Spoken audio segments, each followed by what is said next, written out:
ಸಬ್ ರಿಜಿಸ್ಟ್ರಲ್ಲಿ ದಾಖಲೆಗಳನ್ನು ರಿಜಿಸ್ಟರ್ ಮಾಡೋದಕ್ಕೆ ಸಂಬಂಧಪಟ್ಟಂತೆ ಸಬ್ ರಿಜಿಸ್ಟ್ರ ಕಾರ್ಯವ್ಯಾಪ್ತಿ ಏನು, ಅವರ ಅಧಿಕಾರ ಎಷ್ಟಿರುತ್ತೆ, ಅವರ ಕರ್ತವ್ಯ ಎಷ್ಟಿರುತ್ತೆ ಅನ್ನೋದಕ್ಕೆ ಸಂಬಂಧಪಟ್ಟಂತೆ ಸಂಕ್ಷಿಪ್ತವಾಗಿ ವಿವರವಾಗಿ ಸುಪ್ರೀಂ ಕೋರ್ಟ್ ತನ್ನ ಒಂದು ಮಹತ್ವದ ತೀರ್ಪನ್ನು ನೀಡಿದೆ.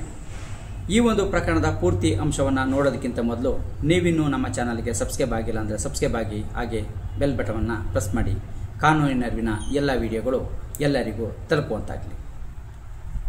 ಸಬ್ ರಿಜಿಸ್ಟರ್ಗೆ ಯಾವುದೇ ಒಂದು ದಾಖಲೆಗಳನ್ನು ತಗೊಂಡೋದಾಗ ಆ ದಾಖಲೆಗಳನ್ನು ಅವರು ಪರಿಶೀಲನೆಯನ್ನು ಮಾಡಿ ನೋಂದಣಿಯನ್ನು ಮಾಡಿಕೊಡ್ತಾರೆ. ಆ ನೋಂದಣಿಗೆ ಸಂಬಂಧಪಟ್ಟಂತೆ ಫೀಸ್ ಏನಿರುತ್ತೆ, ರಿಜಿಸ್ಟ್ರೇಷನ್ ಫೀಸ್ ಆಗಿರ್ಬೋದು, ಸ್ಟ್ಯಾಂಪ್ ಡ್ಯೂಟಿ ಆಗಿರ್ಬೋದು, ಸರ್ಚಿಂಗ್ ಚಾರ್ಜಸ್ ಆಗಿರ್ಬೋದು, ಅವುಗಳನ್ನು ಕಟ್ಟಿಸ್ಕೊಂಡು ಮೂಲ ದಾಖಲೆಗಳನ್ನು ಪಡೆದು ರಿಜಿಸ್ಟ್ರೇಷನ್ನ ಮಾಡಿಕೊಡ್ತಾರೆ. ಇಷ್ಟು ಕಾರ್ಯವನ್ನು ಅವರು ಮಾಡಿಕೊಡ್ಬೇಕಾಗತ್ತೆ. ಅಂದರೆ ಯಾವುದೇ ಒಂದು ದಾಖಲೆಗಳನ್ನು ಹಾಜರುಪಡಿಸಿದಾಗ ರಿಜಿಸ್ಟ್ರೇಷನ್ ಆ್ಯಕ್ಟ್ನ ಸೆಕ್ಷನ್ 22A 22B ಇದಕ್ಕೆ ಸಂಬಂಧಪಟ್ಟಂತೆ ಅವರು ಯಾವ ದಾಖಲೆಯನ್ನು ಹಾಜರುಪಡಿಸಲಾಗಿರುತ್ತೆ ಆ ಒಂದು ಡಾಕ್ಯುಮೆಂಟ್ರಿಗೆ ಸಂಬಂಧಪಟ್ಟ ದಾಖಲೆಯನ್ನು, ಅಂದರೆ ನೆಸೆಸರಿ ಇರುವಂಥ ದಾಖಲೆಯನ್ನು ಹಾಜರುಪಡಿಸಬೇಕಾಗಿರುತ್ತೆ. ಸೊ ಅದರ ನಂತರದಲ್ಲಿ ಆ ದಾಖಲೆಗಳನ್ನು ಅವರು ಹಾಜರುಪಡಿಸಿದ್ದನ್ನು ಸರಿಯಾದ ಸಮರ್ಪಕ ರೀತಿಯಲ್ಲಿ ಹಾಜರುಪಡಿಸಿಲ್ಲ ಅಂತಂದರೆ ಕಲಂನ 69ನ ಅಡಿಯಲ್ಲಿ ಅದನ್ನ ರಿಜೆಕ್ಟನ್ನು ಮಾಡ್ಬೋದಾಗಿರುತ್ತೆ. ಆದರೆ ಇಲ್ಲಿ ರಿಜಿಸ್ಟ್ರೇಷನ್ ಆ್ಯಕ್ಟ್ನ ಸೆಕ್ಷನ್ 55(1) ಸಬ್ ಕ್ಲಾಸ್ 1 ಏನಿದೆ, 55A ಸಬ್ ಕ್ಲಾಸ್ 1 ಏನಿದೆ, ಇದು ಅಸಂವಿಧಾನಿಕ ಅಂತೇಳಿ ಇಲ್ಲಿ ಸುಪ್ರೀಂ ಕೋರ್ಟ್ ಈ ಒಂದು ತೀರ್ಪಿನಲ್ಲಿ ಹೇಳಿದೆ. ಏನಕ್ಕೆ ಅಂದರೆ ಯಾವುದೇ ಒಬ್ಬ ವ್ಯಕ್ತಿ ತಾನು ಒಂದು ದಾಖಲೆಯನ್ನು ರಿಜಿಸ್ಟ್ರೇಷನ್ನ ಮಾಡಲಿಕ್ಕೆ ಬಂದಾಗ ನೆಸೆಸರಿ ಡಾಕ್ಯುಮೆಂಟ್ ಆಗಿರುವಂಥದ್ದು ಅಲ್ಲಿ ಅವರು ಹಾಜರುಪಡಿಸುವಂಥದ್ದು, ಅವರು ಒಂದು ದಾಖಲೆಗೆ ಸಂಬಂಧಪಟ್ಟಂತೆ ಪ್ರಸ್ತುತವಾಗಿ ಇರುವಂಥದ್ದನ್ನು ಅವರು ಹಾಜರುಪಡಿಸಬೇಕು. ಅದನ್ನು ಪಡ್ಕೊಂಡು ರಿಜಿಸ್ಟ್ರೇಷನ್ನ ಮಾಡಬೇಕು.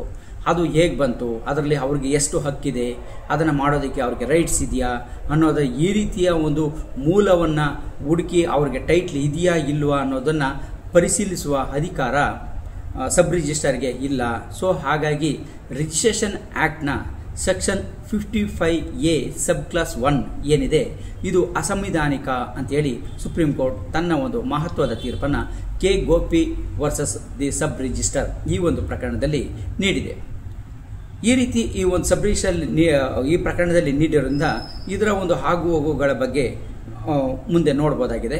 ಸೊ ಹಾಗೆಯೇ ಈ ಒಂದು ಪ್ರಕರಣದ ಪೂರ್ತಿ ಜಡ್ಜ್ಮೆಂಟನ್ನು ನೋಡೋದಕ್ಕೆ ನೀವಿನ್ನು ನಮ್ಮ ಒಂದು ಡಿಸ್ಕ್ರಿಪ್ಷನ್ ಬಾಕ್ಸಲ್ಲಿ ಕೊಟ್ಟಿರುವ ಲಿಂಕ್ ಮೇಲೆ ಕ್ಲಿಕ್ ಮಾಡಿ ಪೂರ್ತಿ ಜಡ್ಜ್ಮೆಂಟನ್ನು ನೋಡ್ಬೋದು. ಹಾಗೆ ಸುಪ್ರೀಂ ಕೋರ್ಟ್ ನೀಡಿರುವ ಒರಿಜಿನಲ್ ಜಡ್ಜ್ಮೆಂಟ್ ಕಾಪಿಯನ್ನು ಕೂಡ ನೋಡ್ಬೋದಾಗಿದೆ. ಕೆಲವರು ಕಾಮೆಂಟಲ್ಲಿ ಮತ್ತು ಫೋನ್ ಮಾಡಿ ಕೂಡ ಕೆಲವರು ಕೇಳ್ತಾ ಇರ್ತೀರಿ ಒರಿಜಿನಲ್ ಜಡ್ಜ್ಮೆಂಟ್ ಕಾಪಿನ ನೋಡೋದು ಹೇಗೆ ಅಂತ. ಸೊ ಒರಿಜಿನಲ್ ಲಿಂಕ್ ಮೇಲೆ ಕ್ಲಿಕ್ ಮಾಡಿದಾಗ ಆ ಒಂದು ಸೈಟೇಷನ್ಸ್ಗೂ ಹೋಗಿರುತ್ತೆ. ACR ಅಂದರೆ ಆಲ್ ಕೋರ್ಟ್ ರಿಪೋರ್ಟರ್ ವೆಬ್ಸೈಟ್ನ ಸೈಟೇಷನ್ಸ್ಗೆ ಹೋಗಿರುತ್ತೆ. ನಾನು ಭಾಗಶಃ ಆಲ್ ಕೋರ್ಟ್ ರಿಪೋರ್ಟರ್ನ ಆ ಒಂದು ಲಿಂಕನ್ನು ನಾನು ಪ್ರತಿ ವಿಡಿಯೋದಲ್ಲೂ ಕೂಡ ಆ ಕೇಸ್ಗೆ ಸಂಬಂಧಪಟ್ಟಂತೆ ಕೊಟ್ಟಿರ್ತೇನೆ.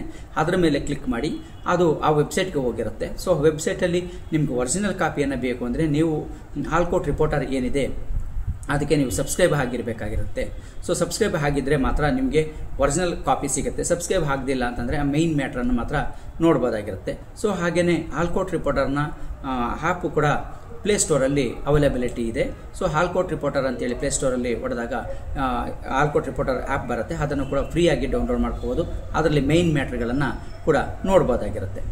ಸೊ ಈ ಒಂದು ಪ್ರಕರಣದಿಂದ ನಮಗೆ ಒಂದು ಗೊತ್ತಾಗುವಂಥ ಒಂದು ಅಂಶ ಏನು ಅಂತಂದರೆ ಯಾವುದೇ ಒಂದು ಸಬ್ ರಿಜಿಸ್ಟರ್ಗೆ ಹೋದಾಗ ಅವರು ಆ ಒಂದು ದಾಖಲೆಗೆ ಸಂಬಂಧಪಟ್ಟಂತೆ ದಾಖಲೆಗಳು ಇದೆಯಾ ಅನ್ನೋದಕ್ಕೆ ನೋಡಬೇಕು. ಅಂದರೆ ಹಾಜರುಪಡಿಸ್ತಾ ಇರುವಂಥ ವ್ಯಕ್ತಿ ಯಾರು, ಯಾರಿಗೆ ಬರ್ಕೊಡ್ಲಾಗಿದೆ, ಅವರ ಐಡೆಂಟಿಫಿಕೇಷನ್ಸ್ ಇದೆಯಾ, ಆ ಪ್ರಸ್ತುತ ಪಡಿಸ್ತಾ ಇರುವಂಥವ್ರು ಅದಕ್ಕೆ ಸಂಬಂಧಪಟ್ಟಂತೆ ಅಂದರೆ ಅವರ ಹೆಸರಲ್ಲಿರೋ ದಾಖಲೆಗಳನ್ನು ಅಥವಾ ಅದರ ಒಂದು ದಾಖಲೆ ಯಾವ ಥರ ಅದನ್ನು ಕೊಟ್ಟಿದ್ದಾರಾ ಅನ್ನೋದನ್ನು ಪರಿಶೀಲನೆ ಮಾಡಬೇಕು ಹೊರತು ಅದರಲ್ಲಿ ದಾಖಲೆಯಲ್ಲಿ ಅವರಿಗೆ ರೈಟ್ಸ್ ಇದೆಯಾ ಇಲ್ವಾ, ರೈಟ್ಸ್ ಇರುವಂಥ ಮೂಲ ದಾಖಲೆ ಯಾವುದು, ಅದರಲ್ಲಿ ಎಷ್ಟು ರೈಟ್ಸ್ ಇದೆ, ಅವ್ರಿಗೆ ಎಂಟೈಟ್ಲ್ ಓನರಾ ಅಂತ ಈ ರೀತಿಯಲ್ಲಿ ಮೂಲವನ್ನು ಕೆದಕಿ ಪರಿಶೀಲನೆಯನ್ನು ಮಾಡುವಂಥ ಅಧಿಕಾರ ಯಾವುದೇ ಸಬ್ ರಿಜಿಸ್ಟರ್ಗೆ ಇಲ್ಲ ಅಂಥೇಳಿ ಸುಪ್ರೀಂ ಕೋರ್ಟ್ ತನ್ನ ಒಂದು ಮಹತ್ವದ ತೀರ್ಪನ್ನು ನೀಡಿದೆ. ಸೊ ಹಾಗಾಗಿ ಯಾವುದೇ ಒಂದು ಸಬ್ ರಿಜಿಸ್ಟರ್ ಆಗಲಿ ಸಂಬಂಧ ದಾಖಲೆಗಳನ್ನು ಹಾಜರುಪಡಿಸಿದಾಗ ರಿಜಿಸ್ಟ್ರೇಷನ್ಗೆ ಅದರ ಫೀಯನ್ನು ಕಟ್ಟಿದಾರಾ, ಸರ್ಚ್ ಚಾರ್ಜನ್ನು ಕಟ್ಟಿದಾರಾ, ಸ್ಟ್ಯಾಂಪ್ ಡ್ಯೂಟಿಯನ್ನು ಕಟ್ಟಿದಾರಾ ಅನ್ನೋದನ್ನು ಕಟ್ಟಿಸ್ಕೊಂಡು ಆ ದಾಖಲೆಗೆ ಸಂಬಂಧಪಟ್ಟ ನೆಸೆಸರಿ ಡಾಕ್ಯುಮೆಂಟನ್ನು ನೋಡಬೇಕು ಹೊರತು ಟೈಟ್ಲನ್ನು ಡಿಕ್ಲೇರ್ ಮಾಡುವಂಥ ಅಧಿಕಾರ ಯಾವುದೇ ಸಬ್ ರಿಜಿಸ್ಟರ್ಗೆ ಇಲ್ಲ ಅನ್ನೋದು ಈ ಒಂದು ವಿಡಿಯೋ ಈ ಒಂದು ಸುಪ್ರೀಂ ಕೋರ್ಟ್ನ ಜಡ್ಜ್ಮೆಂಟ್ ಮೂಲಕ ತಿಳ್ಕೊಬೋದಾಗಿದೆ.